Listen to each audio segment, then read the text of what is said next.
Congressman Ron Paul from Mainland College.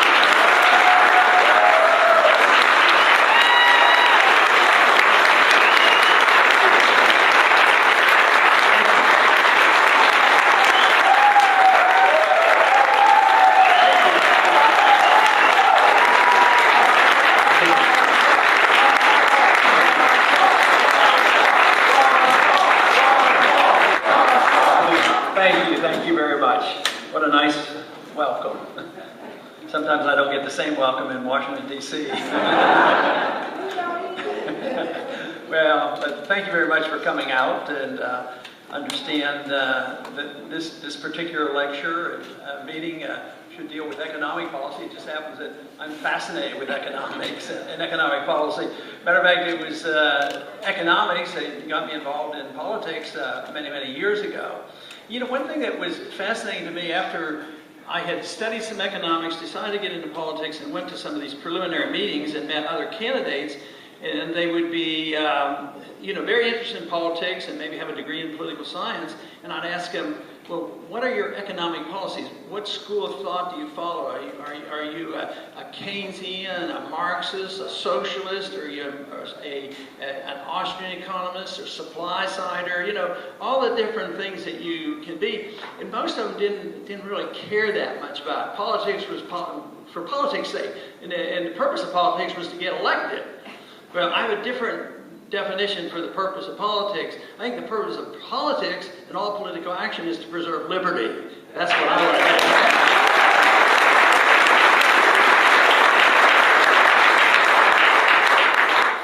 to do. But it was in the 1960s that I came across the Austrian School of Economics, and for some reason became fascinated with it. And then the predictions made in the 1960s actually came about later on. The purpose of course, what I have been doing is to promote liberty and also to talk about economics. But in those early years, it was slow going because very few people really was concerned about the deficit and the different things that I had been concerned about for a long time. But it's different now. People are really worried about just about everything in this country, and especially economics. I had gone through college. I had some economic courses, like most of us do. We get economic courses, and but I didn't really fully understand much about what was going on in the economy. But I was going into medicine, and I spent most of my time in college studying hard to get into medical school. So I didn't pursue it a whole lot then, but during my medical school and through my residency, I did have some time that I had to break away from studying medicine. So for some weird reason, I got fascinated by reading economic textbooks. And the one individual that influenced me early on was the Nobel Prize winner. Eventually won a Nobel Prize, and that was Hayek. Friedrich Hayek, who was a student of Mises, and Mises, of course, is the well-known Austrian economist. Probably many of us consider him probably the greatest economist of the 20th century. So, but becoming fascinated with that, and the predictions were that, and they were especially interested in monetary policy. And the reason monetary policy becomes very important is if you understand monetary policy, you understand financial bubbles. If you understand financial bubbles, you understand the business cycle. If you understand the business cycle, you know why there's recessions and depressions. If you understand that, then you understand why there's no jobs. And if you understand that, then you know what you're supposed to do. So it is very important to understand the monetary system as well as the free market system. But during the 60s, it was predicted by many. Matter of fact, Henry Hazlitt, who was a journalist basically, but he was also a good free market economist, who befriended Mises when he came over from Austria. Mises was Jewish, and he had to escape Nazi oppression and got here. Now Hazlitt befriended him, and yet Mises never had much of a position. But he was certainly welcomed in this country and had a few students. But Hazlitt then was well known in this country because he wrote financial articles about the Bretton Woods Agreement, the one that occurred not too far from here, and that was the pseudo gold standard. That was the coming out of the World War II. Yes, we needed a link to gold, but we didn't want a real gold standard and this sort of thing, and that's a larger story.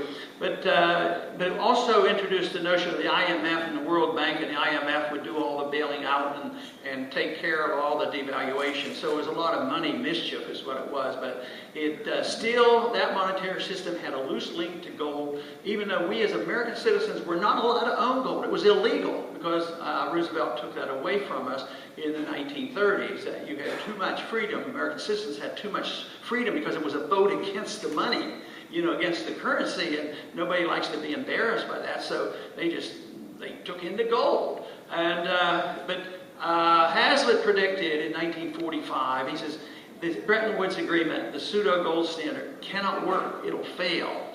And reading that and studying that, I assumed they were correct, but the confirmation came on August 15th of 1971, and that system broke down. And so there's been no linkage of our currency to gold ever since then.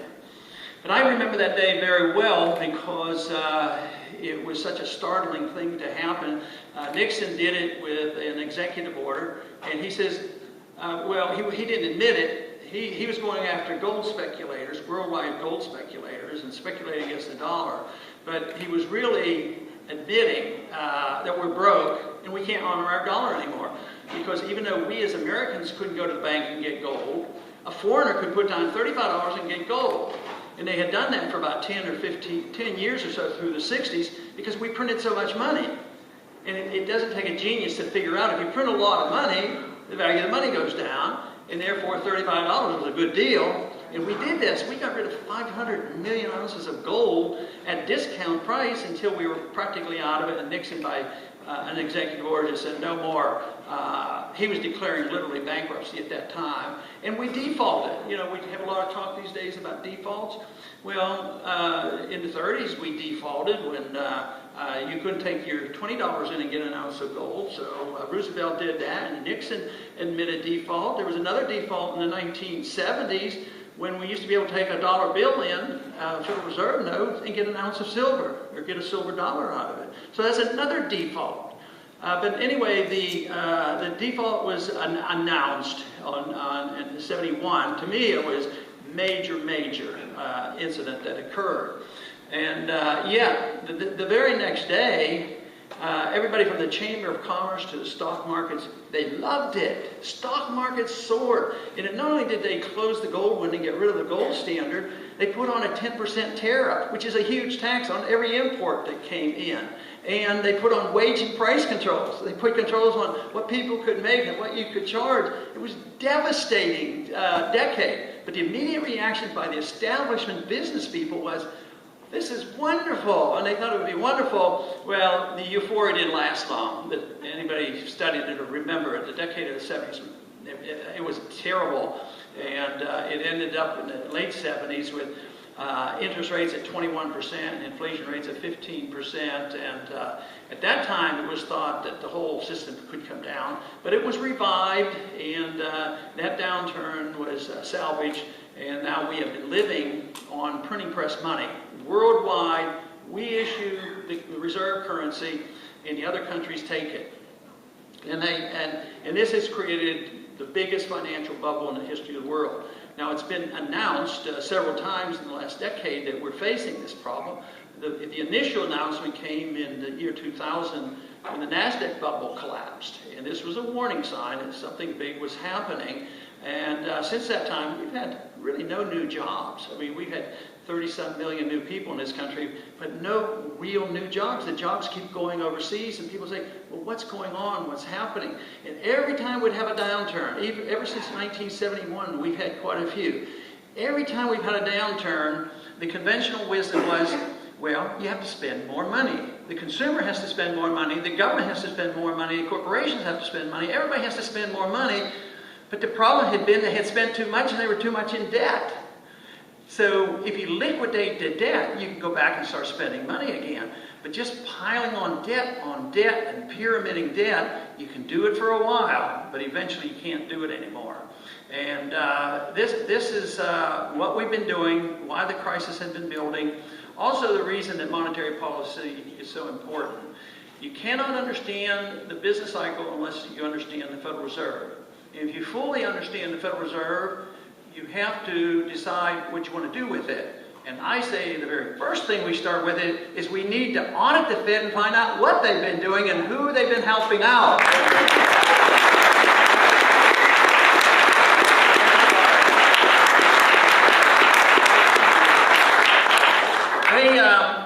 They've created approximately, well, they managed $15 trillion for the bailout, in and out and playing favorites.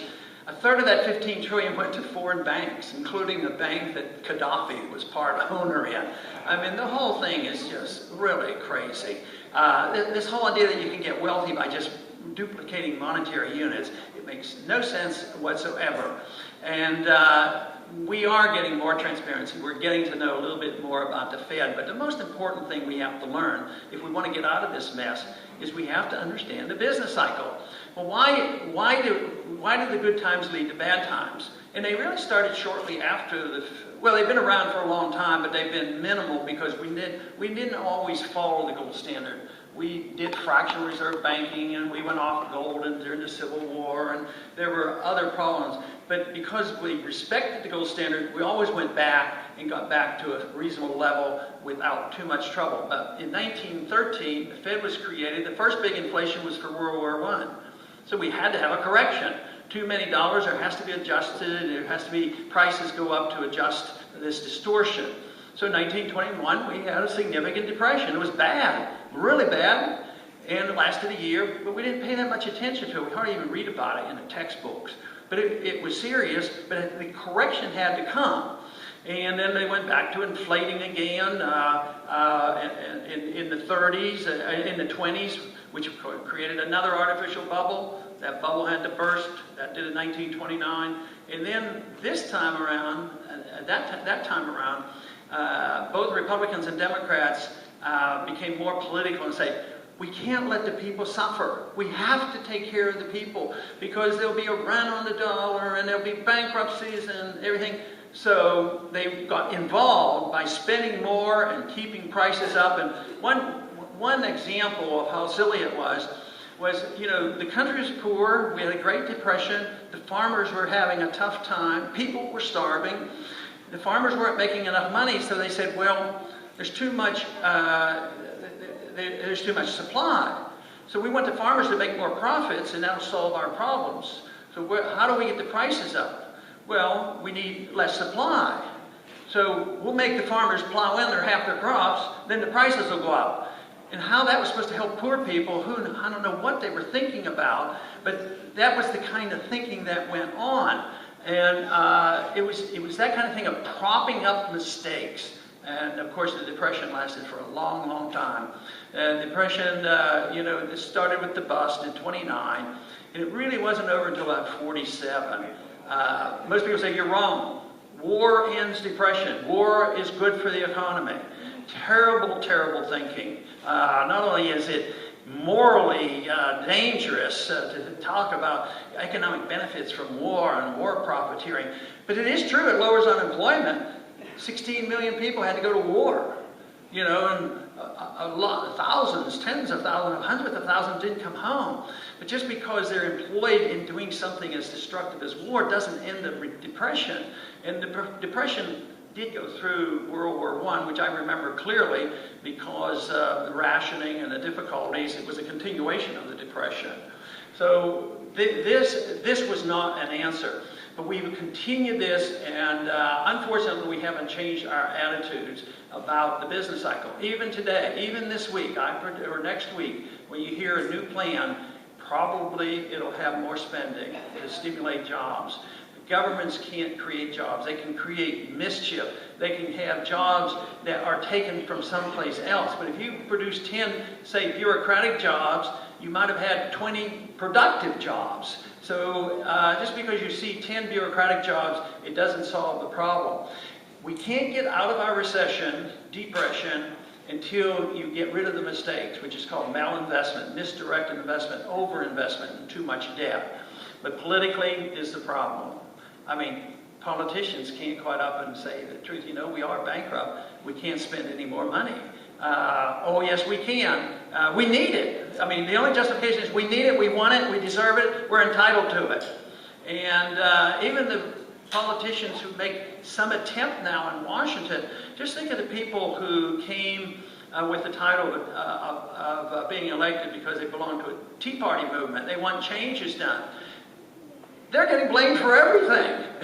You know, they were only elected 6 months ago, and they want to make changes, and they're getting blamed for 50 years of bad economic policy.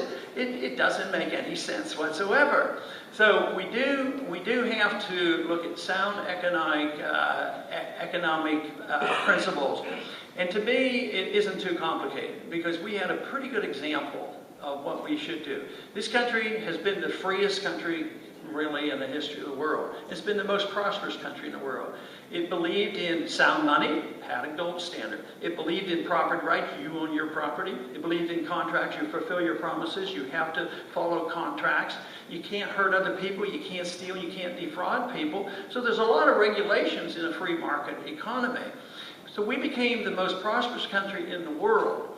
And all of a sudden, though, something happened, because it wasn't the protection of the principles of liberty in our Constitution that became most important for the politician. It was the wealth. And they thought, well, we got to make sure, you know, everybody gets their fair share. We got to shift around. Somebody needs this. So the government got in responding to the lobbyists. So they concentrated on the materialism that is produced in a free society, and that undermined the principles of liberty. But still, for 10, 20, 30 years, we were so wealthy that we had this wealth, and then we consumed the wealth. We chased our good jobs overseas. We've chased our capital overseas. We've destroyed the value of our currency, and then we had to start borrowing. And we used to be a creditor nation. During the 19th century, we were the creditor nation, and into the 20th century, we loaned money to other people. Now, we're the biggest debtor nation in the history of the world, $3 trillion. And who's one of the biggest, it might be the biggest creditor nation now? China. We have to go to them. Every time somebody asks for something, they're saying, yes, I know it's a problem, I know it's difficult, it's a tight budget, but you go over and hat in hand and ask China to loan us a little bit more money. Go and hawk a little bit more to foreign entities. But that can last for so long. We can spend, we can produce, you destroy that, and you can borrow, you can do that for so long, and then you can start printing money. And that's what we've been doing. And it's amazing that it's lasted this long, because it's based on trust. It's based on the trust that we are, the most powerful nation and the richest nation in the world. But we're getting poorer by the day, and we're getting more indebted by the day. And therefore our economy keeps going down. And so far, we have not yet had any strong suggestion of going in a different direction, like really changing the tax code. We have a tax code that chases capital away. Corporations are making a lot of money, but why open a new business in this country? It takes years to get a business open up too often, and the money is chased overseas, and they start businesses elsewhere. I've had business people tell me it takes them 3 weeks to start a business in China, and it takes 3 years to maybe get started in this country. They fill out all the forms, and all the requests and all the permits. So we have chased capital away. But when the country gets to issue the reserve, which is the dollar, because the dollar is like gold. All the other central banks take the dollar, and they put it in their bank, and they use that as a reserve, and they build their economy on that. In the old days, it used to be gold had to be a reserve. And then that was phased out. In our country, we had gold and silver as reserves. And then later on, we started just using treasury bills. So the more money the more money Congress spent, and the more treasury bills they issued, the more the Fed bought those with money created out of thin air, and they put them in as reserves. So, well, everybody said, what the heck? If I have a treasury bill, that's a safe investment. We're okay. So everybody thought, well, this was just grand. But now that we actually use, the Federal Reserve holds derivatives that they had to buy to bail out the banks. they're held in the Federal Reserve to back up our currency. And it doesn't make any sense, and it's not going to last. So I think what we're witnessing today is the coming to the end of the dollar reserve standard. It's never happened before. There's never been a bubble like this before, and it's not going to be easy. But we have to get some people who understand this, and more people are. This is where I'm very encouraged. Even on the business news these days, they're starting to talk about sound money in the business cycle and tax policy that makes sense. But then there's this, the other part is saying, get me more money, get me more stuff, and don't worry about where you just get it for me, and worry about paying for it some other day. There's an emergency, get me the money right now. And there's a conflict there, but it will come to an end. Unfortunately, it's going to come to an end with an economic crisis where they just reject the dollar.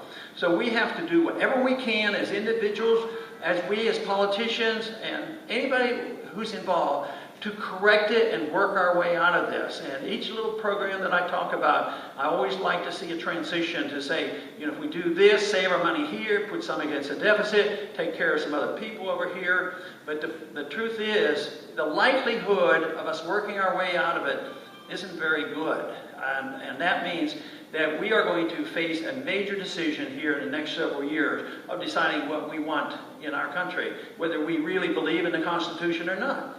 We got into this mess because we've had too many people in Washington that rationalized and said, you know, the Constitution is outdated, we don't need to follow it. We got into trouble because we had too many like that.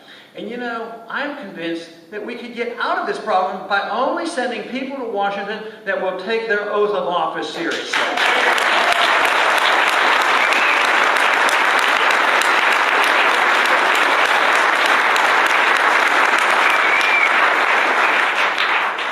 The question that we, as a people, have to ask ourselves is, what should the role of government be? And the role of government is precisely defined in the Constitution.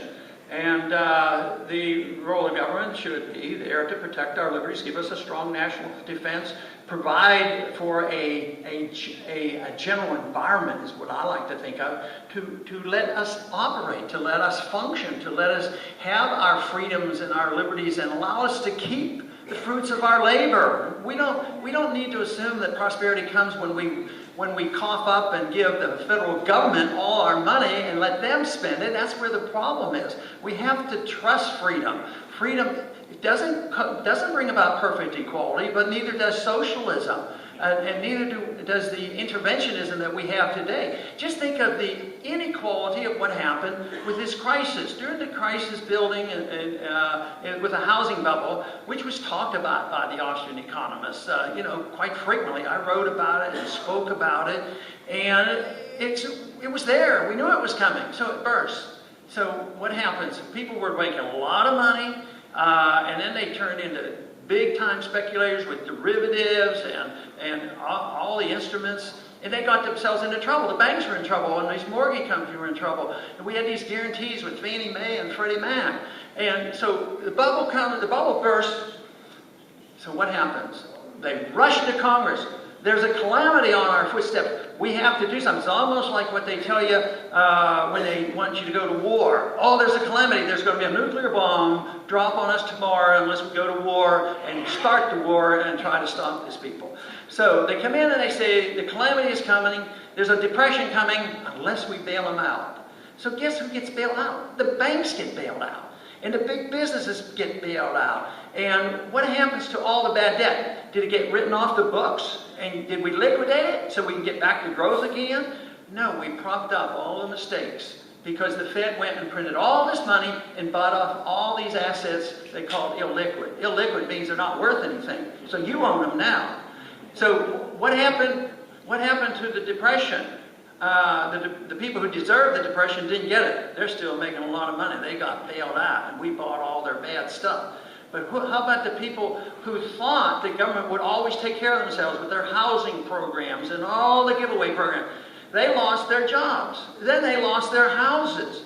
So the very people that were supposed to benefit by all this government program and all this promises and easy money are the ones who have suffered the most.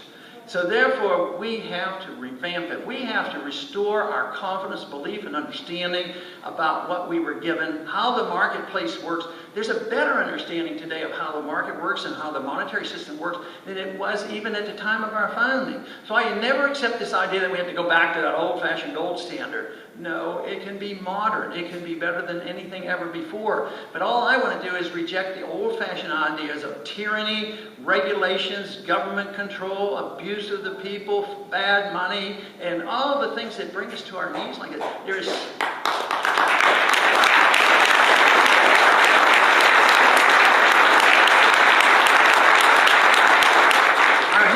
Our history is so clear where paper money always fails, gold money always lasts. It's been around for 6,000 years. And yet, we've only had a short experiment with this free society. We've had the freest society, but most of history and most of the world today are controlled by tyrants. And we're moving in that direction. We don't call them tyrants, but we have a lot of control coming out of Washington. We lose a lot of our freedoms, our personal liberties, our control of our land, the control of our money, the control of our personal lives, the control of how we travel at the airports. I mean, it's on and on how much liberties that we have lost. We've even gotten to the point now where the federal government is so wise that they're going to make all your decisions on everything you eat, drink, and smoke. And therefore, if you happen to think that raw milk is good for you, you better check with the federal government because they don't want you to do that. So I say, let's have a policy of reinstating liberty. If we had a free society, a president doesn't have to know what you want to do. I don't have to know what is best for you. I might make a mistake and I don't know what you want. That's what freedom is all about. You're responsible. I don't know what religion you want to follow. I'm not going to tell you. So why isn't that applied to everything? Your intellectual pursuits should be your decision. Why shouldn't your economic pursuits be your own business? Governments can't take care of it. Once the government embarks on taking care of us and protecting us from ourselves, there's no liberty left. That's when they tell you...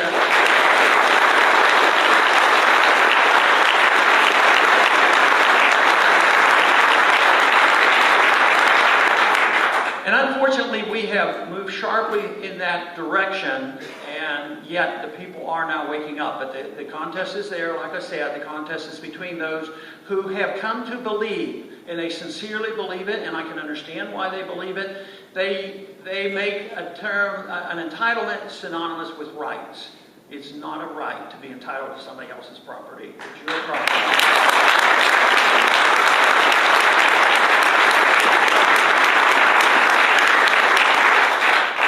But as long as they believe they're entitled to it, we're going to have a job on our hands because the pie is shrinking. It's shrinking rapidly. And, the debt problem, even though I don't like taxes, and my tax program was very low, like I'd like to get it down, like no income tax and all of that. So we have to admit the biggest problem with the debt right now is the fact that the revenues are down because there are no jobs. Nobody's able to feed the cow, keep pouring the money up here because our productivity is down. And therefore, if we don't change if we allow this to happen, the jobs are disappearing, productivity is disappearing, but there's still the strong appetite. Just listen to every single day the appetite for you to take care of me. I want you, the government, to take care of me. Who is the government? You're the government. Just think, in my vision of what would happen if we could go through a transition, is I wouldn't come to you and say, what you need to do is you need to sacrifice more. Yeah. I really don't. I don't want you to sacrifice your liberties. You don't have to sacrifice your liberties to be safe. You know how to be safe.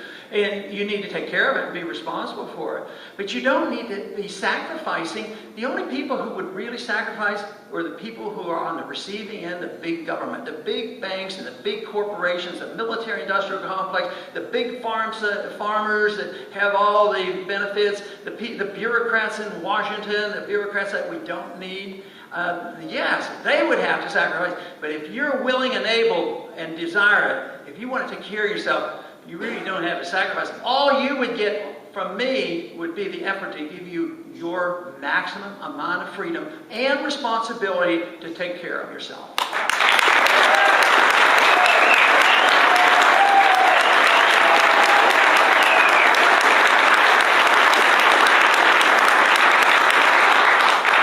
Very briefly, I do want to mention a little bit how I would like to see the priorities in cutting spending, because we should always have a proposal on how we could work our way out of it. If we have the destruction of our currency, that is a different story.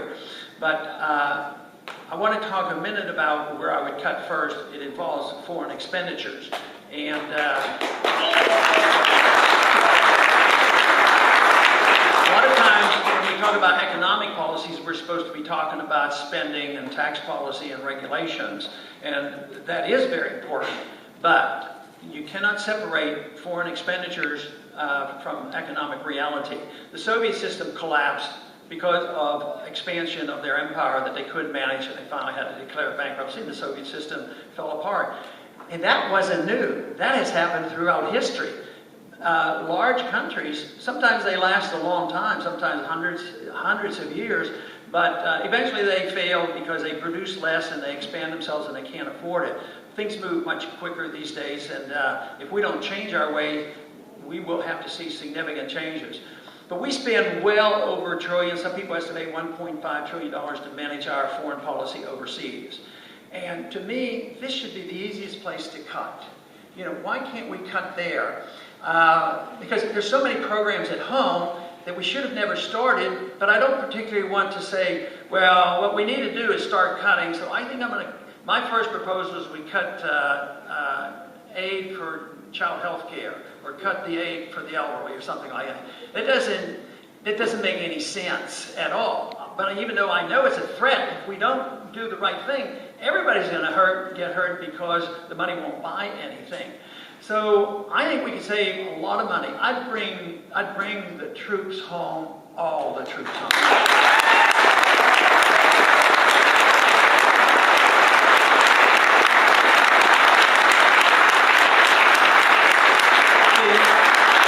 The immediate effect for this would be you wouldn't even have to discharge them from service. People worry about that. Would you discharge them? No, just come home and let them spend the money at home instead of in Germany, Japan, and South Korea.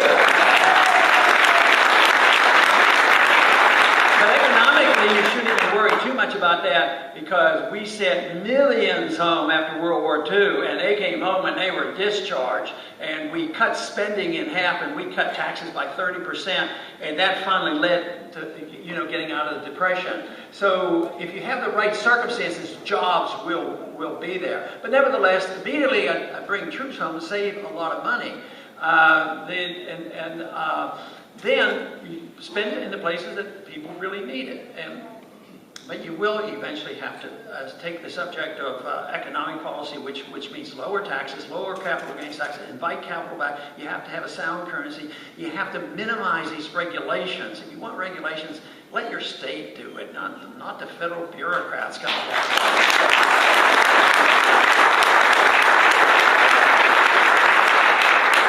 So there is definitely a program available. Unfortunately for me, it coincides with my personal beliefs, and it also coincides with the Constitution, so I'm very thankful for the founders, the way they wrote it, because it's a pretty tough document for curtailing government.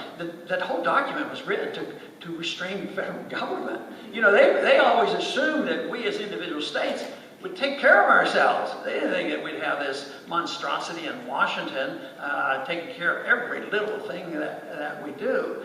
So the Constitution, unfortunately, has not done well in the last 100 years. Every year seems to be getting worse.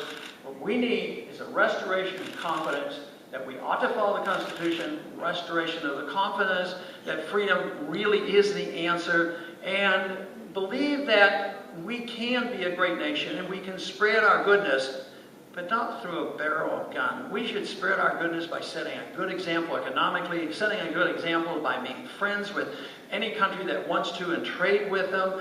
And the founders believed strongly in that. Trade with people, talk with people, don't get involved in their entangling alliances, don't go into nation building.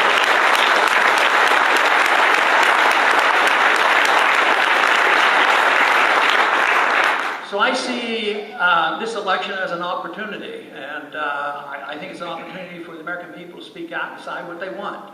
If you want the status quo, you probably don't want me. If you want to see some changes, you probably might well consider voting for me for the next election.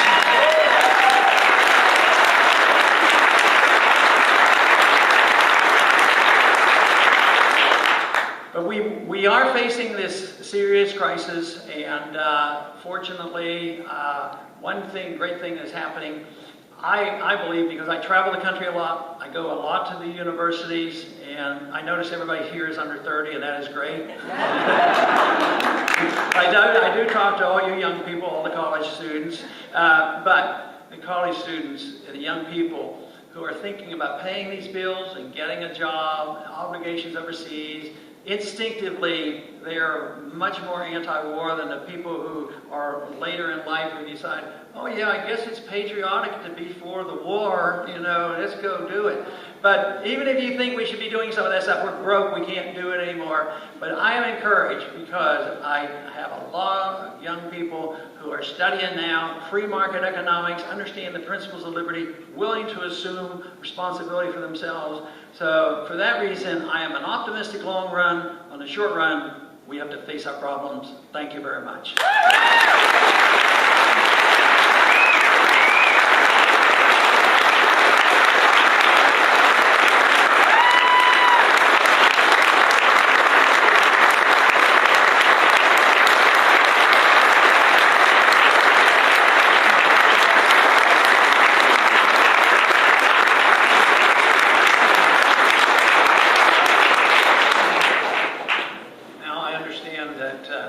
We'll be able to take some questions. I can see a microphone. If there's no microphone, please speak up. Is there going to be a microphone? I guess not. So nice and loud. Yes. How much influence does the Federal Reserve have over the U.S. Treasury? How can one find out? How much influence does the Federal Reserve have over the Treasury? Well, I don't think one has it over the other because the same group of people run the show. You know, sometimes it comes from the same banking organization. The leaders of the Secretary of Treasury is frequently from, you know, some New York banking interest, as is the Federal Reserve. So you really don't get independent-minded people there. But the collusion really is with the people, the politicians, the Treasury, and then the Fed. The people want stuff. And the politician wants to be reelected, and he doesn't want to raise taxes. So he gives the stuff to the people, he gets reelected, and then they borrow the money. Or if they run out of borrowing power, then they have to go to the Fed, and the Fed prints the money. They don't print money anymore, they just use the computer. They can create, I mean, during those bailouts, you know, they create hundreds of billions, like $1 trillion, you know, for their stimulus plans. But the Fed, what is so astounding is the Fed might create 10 times that much, and they're off the books. They do it in secret, but they all know what each other's doing. I've never figured it out. I'm still trying to figure it out as long as I've studied this and been in Washington. I don't know exactly whether the Congress knows exactly how this works, or they just take it for granted and say, oh, I'm going to spend money, I'm going to get reelected, and they stop there. Or whether some people, I imagine leadership in Congress very well knows how the Federal Reserve props up big government. That's the real problem with the Federal Reserve, is it encourages big government. If you look at every statistic economically from 1971, whether it's spending or the debt, entitlements, foreign adventurism, all this stuff, the curve goes up sharply because there's always that lender of last resort there. So I don't think so much as the Fed controlling the Treasury, or Treasury controlling the Fed, as much as it's all one system. And it seems like everybody benefits, and the people benefit. You know, when everybody was getting a house, they'd buy a house for $100,000. Yeah, next year was $150,000. They'd go out and borrow another $25,000. All the rules of frugality were thrown out the window. And what else does the Fed do to throw out the rules of frugality? So let's say you were wise enough to realize what this mess was, and you didn't want to mess around with stocks and bonds and all of this. What if you decided, well, I want to play it safe. I'm going to put my money in a treasury, in a CD. So what does the Federal Reserve do? If you're dependent on CDs and interest rates, they drive your interest rates down to 1 or 2%. And the market rate would be 6 or 8%. But they give the money for free to the banks, and the banks loan it back to the government, and then they make a lot of money. So they're all intertwined, but one is not. If it's not so much a few people getting together and devising this, it's an economic system that has to be challenged. It's an economic system of central banking, fiat money, and economic interventionism.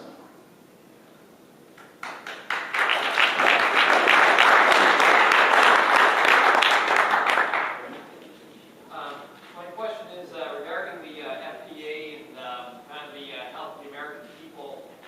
When will we see Washington take a stand to push some initiatives to try to fight cancer, obesity, and diabetes?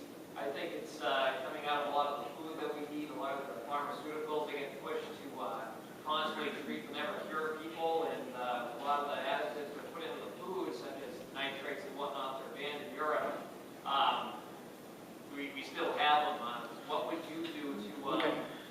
Okay, I think I got it. He asked, what more could we do with the FDA to give you more protection against bad ingredients and bad food products? I would say a lot less, because I'm sick and tired of the FDA, because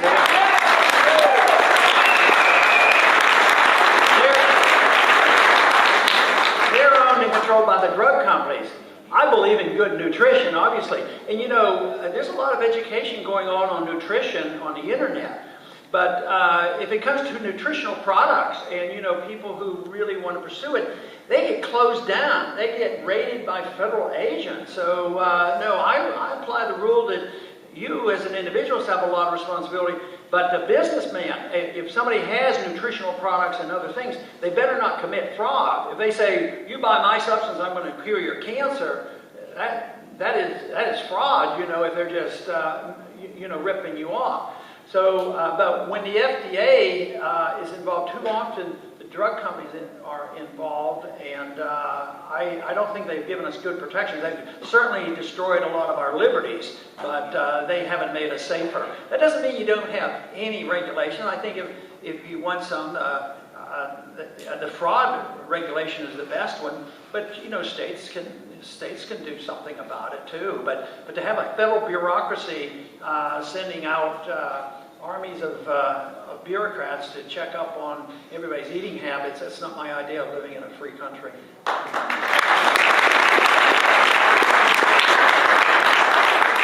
Congressman Paul, first, it is an honor to be in the same room with you, sir.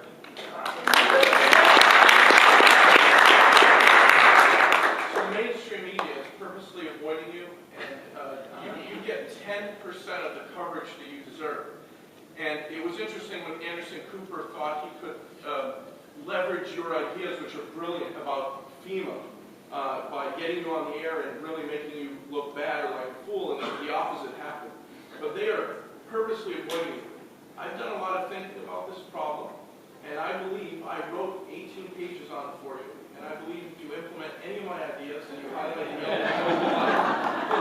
you will get the coverage you deserve, and we will have you as our president. I'm wondering if you'll take a look at my book. Okay, I sure will. And if I don't personally get it handed to me,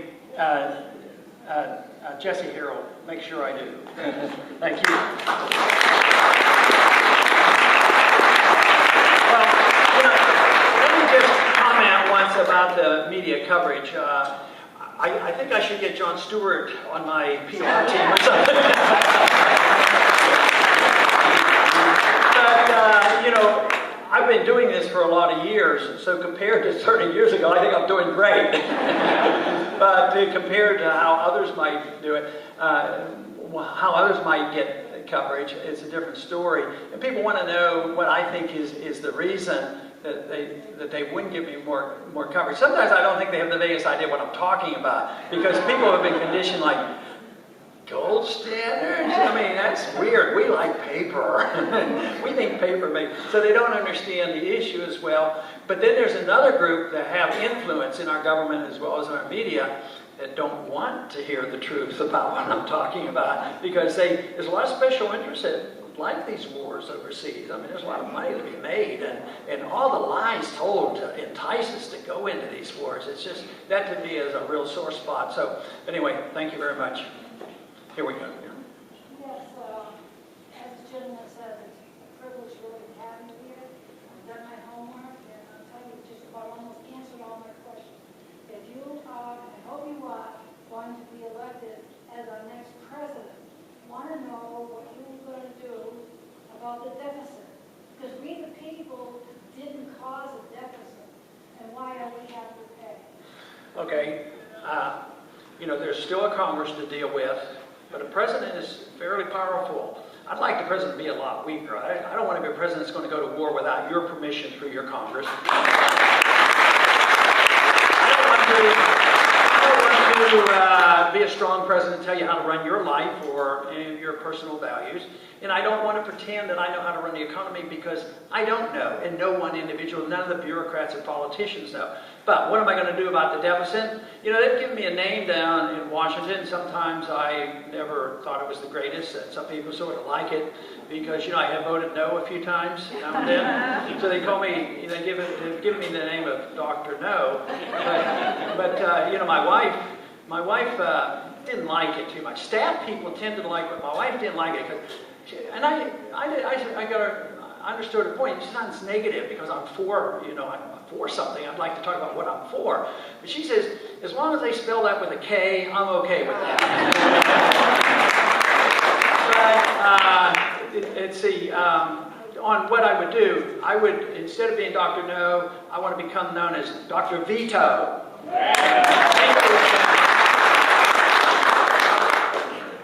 you talk about how education tied to economic growth and what you would do to improve the quality of education in this country? Could you tell us how you perceive the connection between a good educational system and economic growth, and what you would do to improve our educational system as president? Well, how do I see the connection between a good economic system and a good economic growth and education? I think it's crucial, and I think that we had a pretty good example of how it could come about. Not that I'm saying we should go back to that age, but think of how the founders were educated. Generally, there was no such thing as a public school system. They were educated on their own and by their families and by tutors, and they learned the classics, and they learned a lot more than we learn in 12 or 15 years of our school system. But it is crucial of the connection. And that's one of the reasons why I object to the Washington taking over it, because they're not very efficient. They waste a lot of money. And money isn't the answer. What we have to do is have responsibility for the education be placed on the parent, and something very local, the parent and the local community. But in Washington, in the federal government, we have responsibility for only one city, and that's Washington, D.C. And they're getting about $17,000 per student a year. And they have a lot of laws in Washington, laws against drugs and guns and violence and all this. But it's the most violent. I better not say most. It's very violent, and the educational system is very bad. And yet, almost every year they come. We just need more money. It's not more money. It's not more bureaucracy. It has a lot to do with the determination of parents. If you have the breakdown of the family, sometimes it's hard to solve all these problems. And just say, well, the family doesn't exist, so therefore the federal government becomes the family. It's not quite so easy as that. But I think the more local it is, when I see a lot of homeschoolers support me, we have a lot of homeschooling in Texas, and they don't spend a whole lot of money on their kids. It's a very small amount, and they end up doing a real good job. But I would agree in general that there is a definite connection with it, and I don't find the answers in Washington at all. Oh. Okay. Here we go, right here, John. Here. Well, I was a coordinator for Ross Perot. I was a coordinator for Ross Perot. I worked for 6 months. I have a nice car in Sydney and Admiral Stockdale. And you remind me of Long Island. When you mentioned Texas and homeschool, my daughter lives in Sadler, Texas. and they got a 40-acre ranch there, and they homeschool their own kids. But a lot of people think that people who are in Washington don't think too much about the average people. They want us to take a cut, but they don't want to. Yeah. What do you see as this? Well, I think that, the cut should be across the board. If you're going to cut benefits, the Congress should never be exempt. Now, they did take a token cut. It wasn't very much. Congress took a 10%. Well, actually, it wasn't in pay, but it was in their expenditure, so they did cut a little bit. But the one thing that I have done personally was the fact that even in the 70s, when I first went to Washington, I recognized what a real boondoggle the retirement system was. And I had been in the military for 5 years, and I've been in Congress for a few years, which would qualify me for a pretty good retirement. But I have chosen not to participate in it, just to make the point there should be limits. So I'm willing to cut plenty, believe me. I wouldn't be hesitant to cut anything and everything.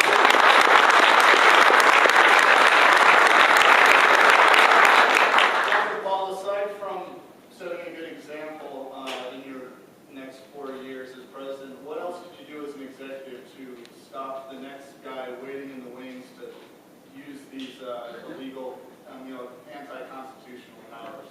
I can't do anything about that. You can set an example and hopefully have enough time to bring about the good changes, and then the American people would decide. If the American people say, boy, that worked. We love having our freedom back, and we're prosperous again. We haven't had a war. We haven't had one war death in the whole time I was there. And people, and they would see the savings. But governments reflect the people.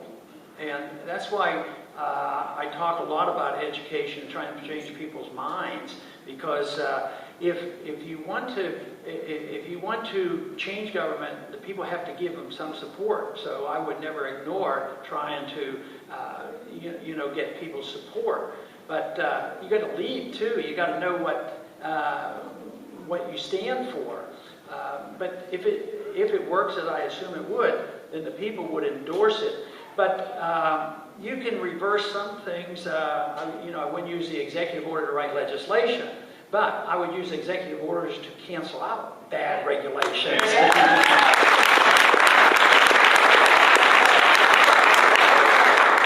In the same way that the Tea Party folks are being blamed for the what little correction is happening at this point, I'm rather worried that if you are elected president and the correction really takes hold and we have to struggle through this, somehow the free market's going to get blamed for it, you'll get blamed for it, when it really is bad policies for 50 years that we have to come over.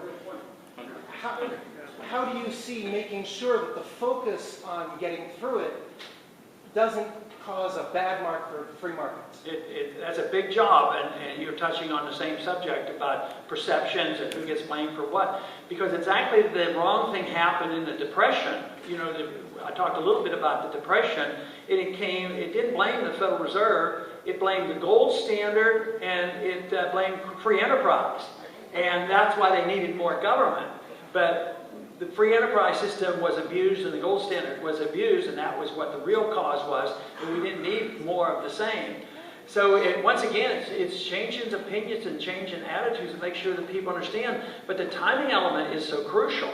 And that's why I'm 50-50 on this, or maybe even lean more negatively than positive, that it's hard to convince people that you have to grin and bear it. You don't have jobs overnight, and you have to liquidate some of this debt. But the most important thing that I can offer, though, is make sure that I am going to do the darndest to keep the government off your back and out of your lives and out of your pockets. That's a big thing.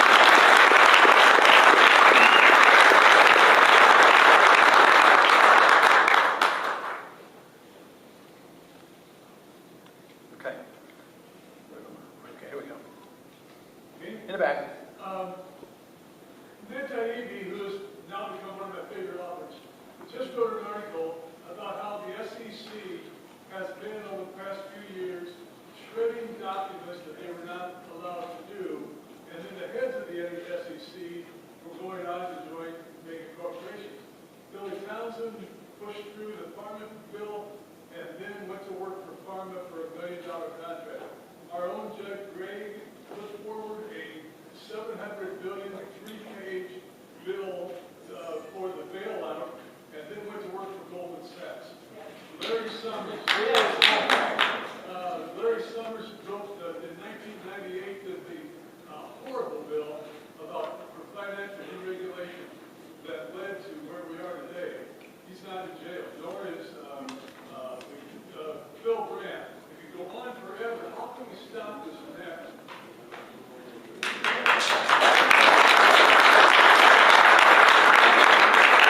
I agree with you because we have a system, what is called corporatism, which is quite different than corporations honestly making a good living and giving you a good product, which is completely different. But once the government gets involved, whether it's the SEC or the military-industrial complex or the banking industry, believe me, there is corruption in there. The laws should take care of it. And the more you have this intertwining of Goldman Sachs and coming into Treasury and the Federal Reserve, the worse it is. When Enron failed, it was a Texas company. We didn't have there was an SEC. It didn't prevent it from happening. But Enron, people were convicted under state fraud laws, and they went to prison over it. And then what did the federal government do? They came in and gave us Sarbanes-Oxley, which really doesn't protect us. If anything, it misleads us, thinking that, oh, the government will always take care of us. They regulate. SEC will check your company, and we don't have to act responsibly. So other than the fact that I think most of your criticism is directed toward corporatism rather than free market corporations, I think that explains it. Okay, we have time for a couple more. Yes, Congressman, you've repeatedly called for the abolishment of the income tax, death tax, capital gains tax. At the same time, calling for increase in tax credits.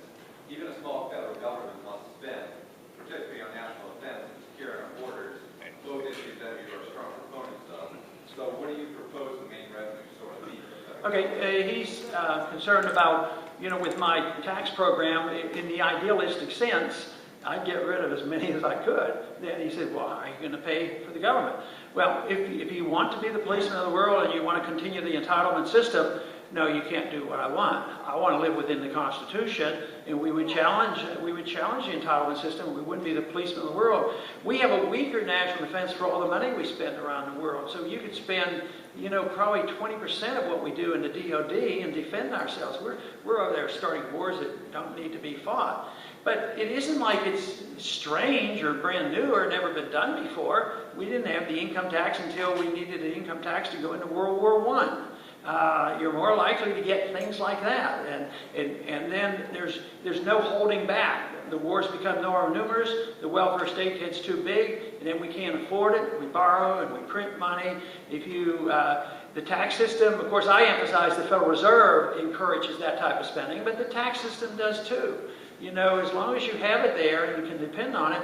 But you're right, there's not enough money coming in if you cut all these taxes, but I have pretty strong confidence in the American people, that you're just a lot smarter than the people I know in Washington, let me tell you. You know better how to spend your money.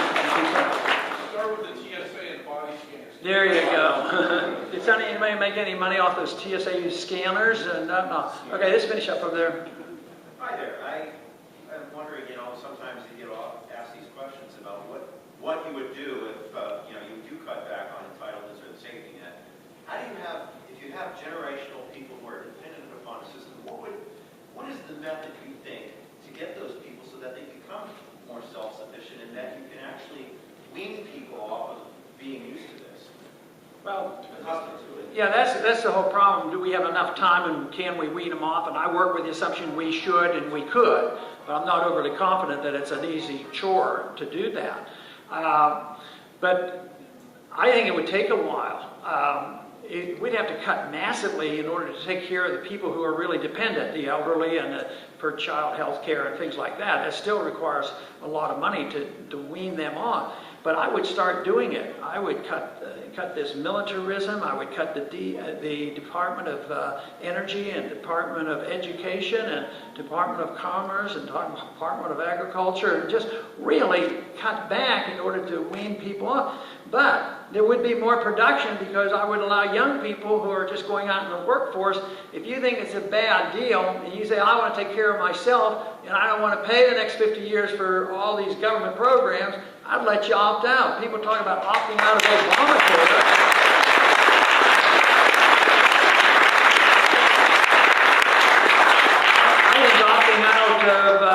Just about all the systems ought to be all right. The medical care system, generally speaking, you should have a right to opt out. We have a right to opt out of the educational system by homeschooling and private schooling, so you don't have to get rid of everything.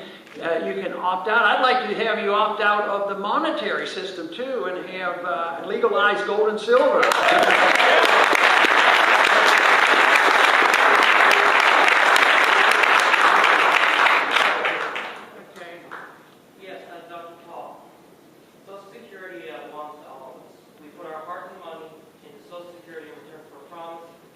Guaranteed benefits when we retire. Would you consider cutting benefits, raising the retirement age, or removing the salary cap and reinstituting needs testing in order to reduce future indebtedness? He asked me whether I would consider those things. I said certainly, because someday we're going to have to do something, and we should try to work our way out of it. But I would see what we could do first by